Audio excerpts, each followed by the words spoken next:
রাজনীতিতে একটা প্রবাদ আছে যে হিন্দুরা রাজনীতিকে গায়ের চামড়া বানিয়েছে আর মুসলমানরা রাজনীতিকে গায়ের জামা বানিয়েছে। এই প্রবাদটা, এটা প্রবাদ না, এটা যে কত বড় সত্য, চরম সত্য। একটা ভিডিও দেখাচ্ছি, দেখুন কত সত্য স্বীকারোক্তি, অনেস্ট কনফেশন, এবং কতটা ধূর্ত এই মুসলমান সমাজ। ভিডিওটা দেখুন। একটা কথা বলে দিচ্ছি, বিজেপিকে রোখার যদি চ্যালেঞ্জ না থাকতো তাহলে মুসলিম সমাজ দেখিয়ে দিত মুসলিম সমাজ কি জিনিস, দেখিয়ে দিত, আগামীতে দেখাবে। এখন আমরা আমাদের একটাই চ্যালেঞ্জ, বিজেপিকে হারাবো।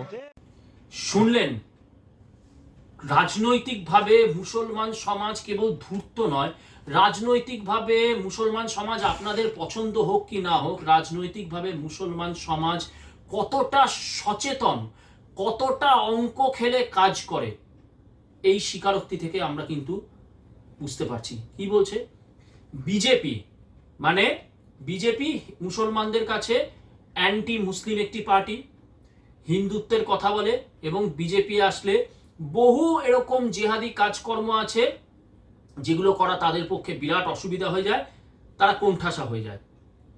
সেই জন্যে কি বিজেপিকে যদি আটকানোর ব্যাপারটা পশ্চিমবঙ্গে না থাকতো, যেটা 2011 সালে বিজেপি কোনো ফ্যাক্টর ছিল না। নন্দীগ্রামে যখন, দেখুন সবাই বলে সিঙ্গুর, আসল কথা হচ্ছে নন্দীগ্রাম। একটু ইতিহাসে যাচ্ছি। নন্দীগ্রামে যখন এই বুদ্ধদেব ভট্টাচার্যের সরকার যখন জমি অধিগ্রহণ করলো, তখন সেখানে পশ্চিমবঙ্গের এই বুদ্ধিজীবীরা, জেহাদিজীবীরা গিয়ে মুসলমান সমাজকে বলতে শুরু করলো তোমাদের জমি ওরা কেড়ে নেবে। সেই সময় মুসলমান সমাজ এক কাট্টা হয়ে তৃণমূলকে, নন্দীগ্রামে মুসলমানের জমির দিকে হাত বাড়িয়েছিল বলে এক কাট্টা হয়ে তারা তৃণমূলকে ভোট দিয়েছিল। কারণ কি, তৃণমূল হিন্দুত্ববাদী পার্টি না, তৃণমূল এলে তাদের যে একটা সংখ্যক সমাজ তাদের যে জেহাদ করবে, সেই জেহাদে কোনো অসুবিধা হবে না। তৃণমূলকে তারা ঢেলে ভোট দিয়েছিল এবং তৃণমূলকে তারা জিতিয়েছিল। কিন্তু সেই সময় যদি বিজেপি একটা ফ্যাক্টর থাকতো এবং এই সিপিএম এবং তৃণমূল এই ভোট কাটাকাটি, মানে আজকের মতন যে অবস্থা, সেরম যদি অবস্থা তখন থাকতো এবং বিজেপি যদি সেই সময় একটা ফ্যাক্টর থাকতো, তাহলে কিন্তু ওই হামলা এর পরেও কিন্তু তারা কিন্তু সিপিএম কেই ভোট দিত। তাদের যতই ক্ষোভ থাকুক, যাই থাকুক, তারা সিপিএম কেই ভোট দিত। কারণ তারা জানতো যে তারা যদি এখন তৃণমূলের দিকে ঝোঁকে, হিন্দু ভোট তো তখন তো হিন্দুদের তৃণমূলের প্রতি এই বিদ্বেষ বা তৃণমূলের যে এই যে জেহাদি মুখস্থ বেরিয়ে আসেনি, হিন্দুরা ঢেলে ভোট দিয়েছে। তো তখন যদি এইরকম পরিস্থিতি হতো, মানুষ জানতো যে মমতা বন্দ্যোপাধ্যায় হিন্দু বিদ্বেষী, তৃণমূল হিন্দু বিদ্বেষী, এবং ধরুন 67%, তখন তো বোধহয় 70% হিন্দু জনসংখ্যার মধ্যে ধরুন 65% হিন্দু জনসংখ্যায় বিজেপিকে ভোট দেবে, তখন মুসলমান সমাজ ভাবতো আমি তৃণমূলকে ভোটটা দিয়ে কি হবে, তার থেকে আমি যে সিপিএম আছে তাকেই দেব। সিপিএম কে যে আমার 35% আমার ভোট, তখন যাই ছিল 30% ভোট, তার সাথে যে সিপিএম এর যে কোর হিন্দু ভোট, যেটা মানে ওদের যে সেকুলার ভোট, সেই দিয়ে তারা সিপিএম কেই রাখতো, যেটা আজকে তারা করতে চলেছে। কি বলে দিল যে বিজেপিকে যদি হারানোর ব্যাপার না থাকতো, বিজেপি যদি ফ্যাক্টর না থাকতো, তৃণমূলকে তারা দেখিয়ে দিত। একদম একদম বিজেপি যদি আজকে এখানে ফ্যাক্টর না হতো, তাহলে তারা তৃণমূলকে গোহারা হারাতো এবং হয়তো সিপিএম কে ক্ষমতায় নিয়ে চলে আসতো, যদি সিপিএম এর প্রতি মানুষের একটা ইয়ে থাকতো, একটা আস্থা থাকতো।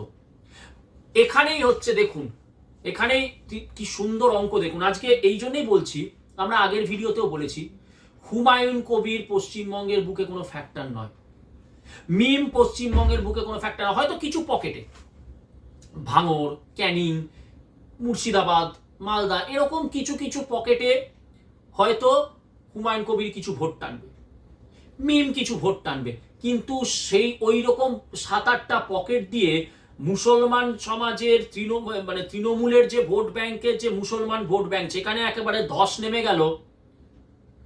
35% মুসলমান ভোটের থেকে দেখা গেল 25 থেকে 27% ভোট হুমায়ুন কবিরের দিকে সুইং করে গেল, মিমের দিকে সুইং করে গেল।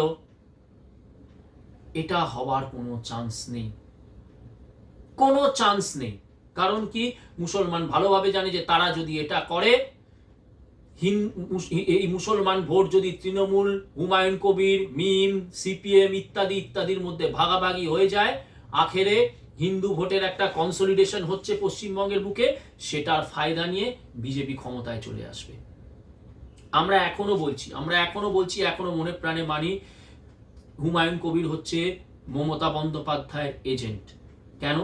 কারণ মুসলমান সমাজের কিন্তু মমতা বন্দ্যোপাধ্যায়ের প্রতি একটা ক্ষোভ তৈরি হয়েছে, এবং সেখানে মমতা বন্দ্যোপাধ্যায়ের মনে হয়েছে যে একটা বাল্ক মুসলমান ভোট যদি আমার বেরিয়ে যায়, সেই জন্য মমতা বন্দ্যোপাধ্যায় হুমায়ুন কবিরের সাথে সেটিং করে নিয়েছে যে তুই পার্টি থেকে বেরিয়ে যা, বেরিয়ে গিয়ে বাগি রেবেল হয়ে মুসলমান সমাজকে দেখা যে না তুই মুসলমানের হয়ে কথা বলছিস, বাবরি মসজিদ তৈরি করছিস, এই করছিস, বলে যে 5% বা 10% ভোট আমার থেকে বেরিয়ে যাবে সেই ভোটটা তুই ক্যাপচার কর।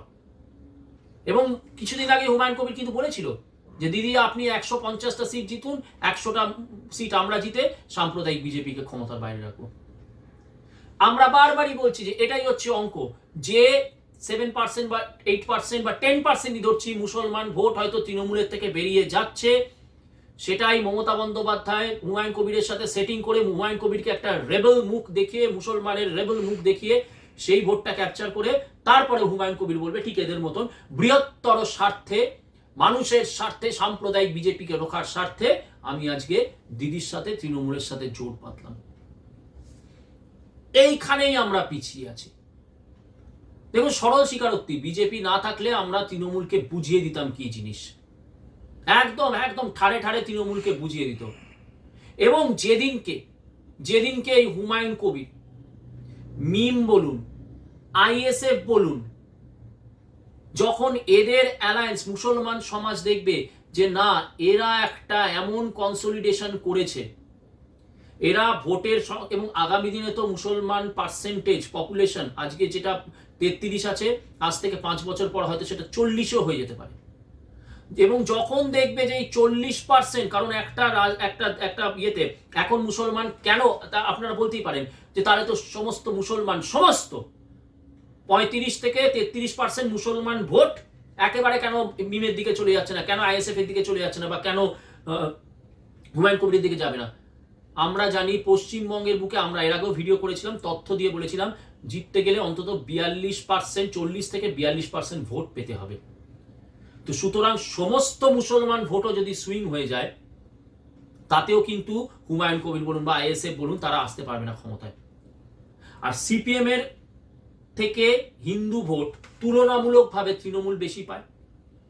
সিপিএম এর নিজস্ব কিছু কমিটেড আছে ওই পার থেকে আইসা যে সেকুলার গুলা, তো সেই রকম সেই সেকুলার হিন্দুর তুলনায় তৃণমূলে হিন্দু ভোটের সংখ্যা বেশি, পার্সেন্টেজ বেশি। তো সেই জন্যই মুসলমানরা অঙ্ক করেছে যে আমাদের রাগ থাকলেও দিদিকেই ভোট দেব, যতই রাগ থাকুক। কিন্তু যেদিনকে মুসলমান সমাজ 40% পশ্চিমবঙ্গের বুকে হয়ে যাবে, দেখবেন ফিরাদ হাকিম সবার আগে তৃণমূল ছেড়েছে, সিদ্দিকুল্লাহ সবার আগে তৃণমূল ছেড়েছে, এবং এই সমস্ত মুসলমানরা তখন এক হয়ে 40% ভোট কনসলিডেশন হবে। হুমায়ুন কবির বলুন বা যেই তখন যে মুখ হবে সেই দলের প্রতি সেই কনসলিডেশন হবে 40% ভোট, এবং তখন পশ্চিমবঙ্গের বুকে তারা বুঝবে যে তারা ক্ষমতা নির্ণয়ের জায়গায় আছে। তখন তারা এই সিপিএমকে বলুন, তৃণমূলকে বলুন, গায়ের পুরনো জামা হয়ে গেলে যেমন ছুঁড়ে ফেলে দিই সেরকম ভাবেই ছুঁড়ে ফেলে দেবে। দে আর জাস্ট বাইং টাইম। এই 5 বছর তারা মুখ বুঝে, মমতা বন্দ্যোপাধ্যায়ের প্রতি যতই রাগ থাকুক, তাদেরকে বলা হয়েছে, তাদের যে বিভিন্ন যে ওয়াজ মাহফিল হয় সেখান থেকে বলে দেওয়া হয়েছে যে কিছু সময় পড়েছ যখন জবনের হাতে, খানা খেতে হবে সাথে। তো সেই জবন মমতা বন্দ্যোপাধ্যায়ের প্রতি যতই রাগ থাক, কিন্তু সেই জবন মমতা বন্দ্যোপাধ্যায় ক্ষমতায় থাকলে তোমরা এই জিহাদ চালিয়ে যেতে পারবে। সেই জন্য কোনোভাবেই ভোট ভাগাভাগি হতে দেবে না। হুমায়ুন কবিরের মতন, আইএসএফ এর নওশাদ সিদ্দিকীর মতন এই 2, 1, 3, 4টে পকেটে, ধরে নিচ্ছি 10টা পকেটে মুসলমান ভোট ভাগ হতে, তাতে কোনো রকমের অসুবিধা হবে না। তো সব থেকে বড় উদাহরণ কি, যে মুসলমান রাজনীতিকে নিজের গায়ের জামা ভাবে, মুসলমান রাজনীতি করে নিজের কমের জন্য। আব্দুল রেজ্জাক মোল্লা, মনে আছে কালীঘাটের ময়না ভালো কথা কয় না বলে মমতাকে খিল্লি করেছিল? সেই আব্দুল রেজ্জাক মোল্লা যে মুহূর্তে তৃণমূল ক্ষমতা এলো, দোর্দণ্ড প্রতাপ নেতা আব্দুল রেজ্জাক মোল্লা, সে তৃণমূলে চলে গেল। কেন চলে গেল? সে কি মমতা বন্দ্যোপাধ্যায়কে ভালোবেসে তৃণমূলে গেছে? সে কি তৃণমূল কংগ্রেসের আদর্শে গেছে? না, সে তার কমের জন্য গেছে। সিদ্দিকুল্লাহ চৌধুরী, সে কি মমতাকে ভালোবেসে তৃণমূলে গেছে? না, তার কমের জন্য গেছে। ফিরহাদ হাকিম, সে কি মমতাকে ভালোবেসে, যে এক সময় টিকিট না পেয়ে মমতার বাড়ির সামনে ঢিল পর্যন্ত মেরেছিল, মমতা কান্নাকাটি করেছিল, সেই ফিরহাদ হাকিম আজকে তার কমের প্রতি অ্যালিজিয়েন্সের জন্য সে গেছে। সেই জন্যই মমতা বন্দ্যোপাধ্যায়ের ফিরহাদ হাকিমের বিরুদ্ধে কিছু করার নেই। মমতা বন্দ্যোপাধ্যায় কিন্তু জানে যে 2031-এর পরে তার এখানে খেলা শেষ। সেই জন্য মমতা বন্দ্যোপাধ্যায় থাইল্যান্ড বলুন, ইন্দোনেশিয়া বলুন বা অন্য কোনো দেশে বলুন, কিন্তু জমিয়ে নিয়েছে। মমতা অ্যান্ড অভিষেক কোম্পানি তারা কিন্তু জমিয়ে নিয়েছে, তারা পালাবে, কিন্তু আগামী 5টা বছর তারা রাজত্ব করে আরো যতটা কামিয়ে নেওয়ার সেটা তারা করে নিয়ে তারপরে পালাবে, যাতে আগামী দিনে আর তাদের কোনো রাজনীতি বা কোনো কিছু না করতে হয়, তাদের 7 পুরুষ বসে খাবে। কারণ মমতা ভালোভাবেই জানে যে আগামী 5 বছর পর সে জিততে পারবে না, পুরো পুরো মুসলমান ভোট সুইং হয়ে চলে যাবে ওদের কাছে। কারণ তখন পশ্চিমবঙ্গের বুকে পার্সেন্টেজ হচ্ছে 40% মুসলমান, 40% ভোট। তার সাথে তো আমাদের এরকম হিন্দু কিছু সেকুনেকু মাকু আছে, রক্তের রং লাল, কুকুরে কামড় কাজ কুকুর করেছে, আমরা কি কুকুর হতে পারি, মোরা একই বৃন্তে দুটি কুসুম, এরকম একটা পার্সেন্টেজ 5% ভোটও পাবে তারা আসানিসে। তাহলে 40 প্লাস 41%, 42% পেয়ে তারা আসানিসে জিতবে। তো এখানে হিন্দুদের আজকে কি করতে হবে? এখানে আজকে যদি বৃহত্তর স্বার্থে মুসলমান সমাজ, দেখুন যা বলেছে সত্য বলেছে এবং তাদের অনেস্টিকে অ্যাপ্রিশিয়েট করবো আমি। এটা তাদের রাজনৈতিক, এটা কি তারা রাজনৈতিকভাবে কতটা তারা শিক্ষিত এটাই বোঝা যাচ্ছে।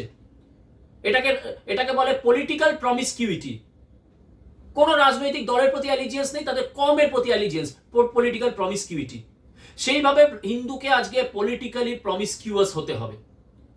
নিজের অস্তিত্ব যদি ধরে রাখতে হয়, মদন মিত্র বাবু আপনাকে যদি কামারহাটির বুকে দাদাগিরি করতে হয় 5 বছর পর আপনি পারবেন না, কিন্তু হয় পালাতে হবে নয়তো চাপকে আপনার ছাল গুটিয়ে দেবে।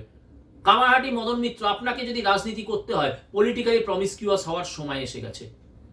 তৃণমূলের যারা দৌর্দণ্ড প্রতাপ নেতারা আছেন, রাজ চক্রবর্তী, যদি পশ্চিমবঙ্গের বুকে হিন্দু নাম নিয়ে টলিউডে সিনেমা বানাতে হয়, সাউথ ইন্ডিয়ান সিনেমা থেকে চুরি করেও যদি সিনেমা বানাতে হয়, রাজ চক্রবর্তী সময় এসেছে বোঝার, পলিটিক্যালি প্রমিসকিউয়াস হতে হবে।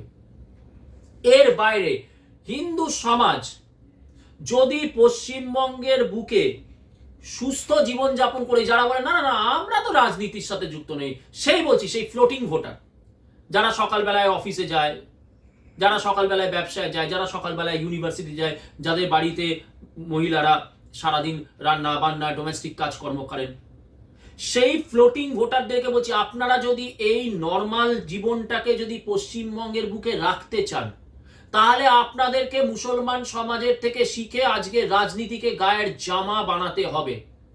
আমার দাদু লেনিনের সাথে ডিনার খেয়েছে, আমার বাবা জ্যোতি বোসের সাথে ডিস্কো ডান্স করেছে, আর আমি আজকে সেই জন্য কলতানের সাথে ওই বিদেশ থেকে আসা টাকা ঝেপে আজকে এখানে পশ্চিম পানিহাটির বুকে দুর্নীতির আর এক বিপ্লব শুরু করব।